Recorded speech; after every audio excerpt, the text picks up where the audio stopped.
Good morning mga so weird. Alas 4:56 na ng madaling araw. At maaga ako ngayon dahil mamaya ay maglilitsyon kami, so kakatayin na yung baboy na bigay ni Kuya Dang. So ang kabuuan ng vlog na yan ay mapapanood nyo sa channel ni Kuya Dang. Mamaya darating si Kuya Dang para i-vlog yung paglilitsyon. Wala lang, naisip ko lang habang inaantay ko sila, gusto ko lang i-vlog to kasi mga kasurod, kapag nag-vlog ako, minsan ang gamit ko ay GoPro. Kung mapapansin niyo minsan sa mga clip ko,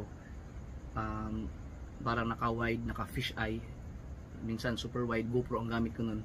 Tapos next clip, mapapansin nyo parang normal cellphone na ang gamit ko nun. So dala-dalawa ang ginagamit ko, pero never pa akong nag-vlog na pinagsasabay ko silang dalawa sa isang vlog, cellphone at saka GoPro. Pero never pa akong nag-vlog na sabay ko silang hinahawakan sa pag-vlog. Ibig kong sabihin, yung sa isang, yung hawak ko na, nandiyan na yung GoPro, nandiyan na yung cellphone. So ngayon may nakita ako, parang may na-discover ako. Subukan kong mag-install or gumawa ng parang sa pamamagitan ng tripod na to, no? So itong tripod na to, tinanggal ko na lang yung bilog niya, may extension pa to. Ito yung inarburo ko kay Ninong K. Shout out Ninong K, tinanong Ninong kung anong magagawa ng iyong tripod ngayon. So itong tripod na to, dito meron siyang mga nakatagong, para siyang pang cellphone din or pang GoPro. So kung tatanggalin natin to lang, yan, ayun. So meron siyang, ito pwedeng saksakan ng GoPro or anuman. Tapos ito, pwede siyang ilagay ang cellphone dito, no? Para siyang naiinat siya, may spring. Yan, so gagamitin natin to. So ang mga gamit ko ngayon ay meron tayong ito, tripod. Baka kasi mga kasul, baka merong gusto rin ganitong setup. Hindi ko alam kung magugustuhan nyo ba, pero sa tingin ko astig ang astig ang pormahan nito. So meron tayong tripod, no? Ito, yan, okay. Tapos ayan, syempre ayan to, gagamitin natin to. Yan, meron tayong cellphone, no?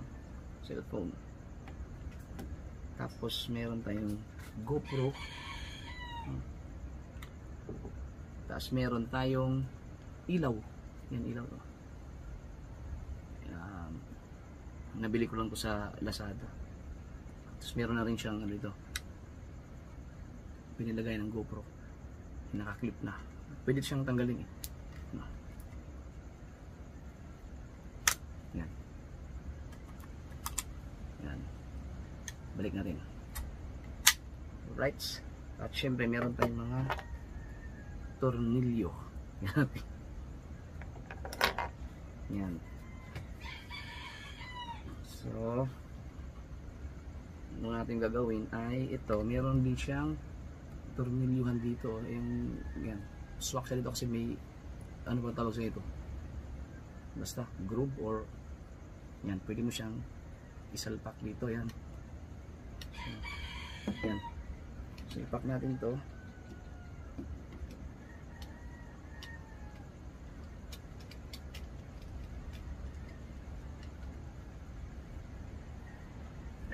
Okay, yan. So meron na tayong ito, pwede na ilagay dito ang cellphone. Okay, tapos ilalagay natin ang ilaw. Kasi pag nag-vlog kasi ako ng gabi, syempre kailangan ng ilaw. So madalas ito ang ginagamit kong ilaw kapag GoPro ang gamit ko, no? So makikita nyo mamaya. ito ilalagay natin sa dito naman. Yan, so meron na tayo dito. Ayan,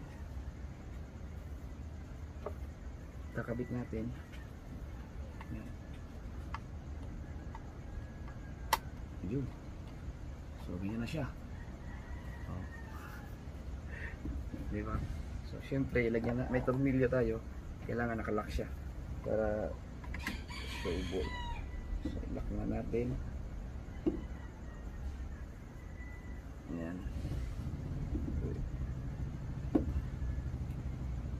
Hindi ko makita yung butas. Dandahan na yung buhis natin kasi mga tulog pa yung mga kapitbahay natin.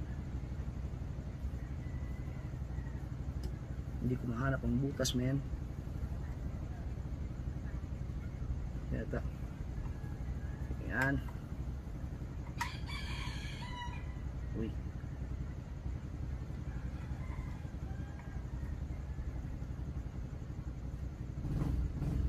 Hindi ko maipasok. Baka hindi itong tornilyo niya. Pero imposible, isang size lang naman to. Wait lang ha.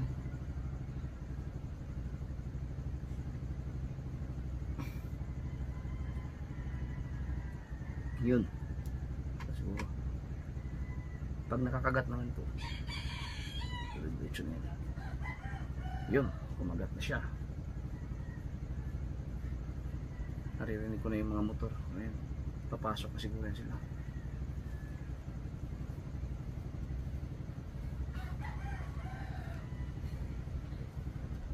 Yan.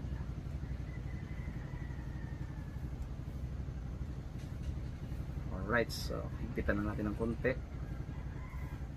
Okay. Yan. So meron na tayong ilaw at tripod at saka ito. Yan, back. Yan. Tapos ilalagay naman natin yung GoPro dito. Yan. Okay. Yan. Okay. So meron tayong tornilyo. Meron tayo.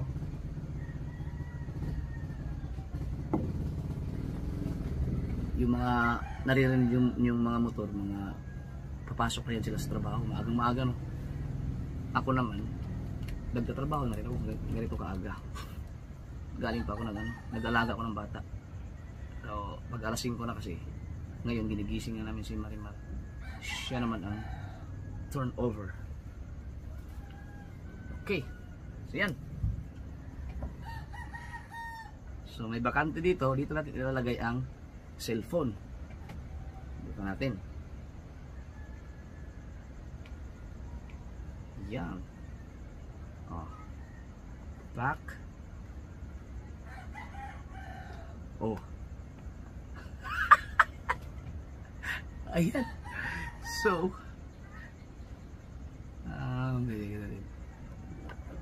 lang. Ayan. Diba? So itong GoPro, kung halimbawa gaganin mo lang, pak, hello, what's up mga so weird. Kung gusto mong GoPro ang gamitin mo, gusto mong GoPro ang gamitin ko, yan. Diba? Ayan. Oh. So yan ang gagamitin ko. Pag sa gabi naman, naabugan ng gabi, di meron tayong ilaw, gagamit ko siya. At least suporta siya sa GoPro, no, para kita ang mukha mo, ganyan, no. Yan. Pwede siyang i-adjust ang ilaw, eh. May mas mahina pa dito. Yan. Yan yung pinakamahina niya. Malinaw na yung mukha mo dyan. Right? Tapos pag gusto mong cellphone ang gamitin, ito. Diba? Oh. Galing. So yan po. Yan ang naisipang setup. Galing. Salamat kay Ninong K, na-arbor ko to eh. Buti binigay yung Ninong sa akin, no. So yan. Malimbawa kung gusto kong kailangan kong mag-zoom, cellphone ang gagamitin ko. Kasi yung mga vlog ko mga ka-sword na sinu-zoom, hindi na kaya ng mga GoPro yun. No? Ayos to. O, di ba? Di, ang ganda ng forma niya pa. Akala mo big time na vlogger eh. Kung nakita ka naman ganito ang itsura ng gamit mo, siguro isipin mo ba malupit siguro na vlogger yan, no? Professional. O, di ba? Subukan ko. So, maliwanag naman. Di ba? So, kung gagamitin ko yung GoPro, dito lang. Yo, what's up mga so weird? Dito ako titingin. Kung cellphone naman ang gagamitin ko, di gaganon ko lang. Di ba? Ayan. O, baka trip nyo rin ng ganito. O at least, magkasama na sila. Cellphone gamitin ko, cellphone na diretso. O GoPro naman. GoPro. O, di ba? Ayan. Galing ko. Malupit. Nakakatuwa. Ayan ang gagamitin ko mamaya pag nag-vlog ako. So yan lang. Oh. Ba?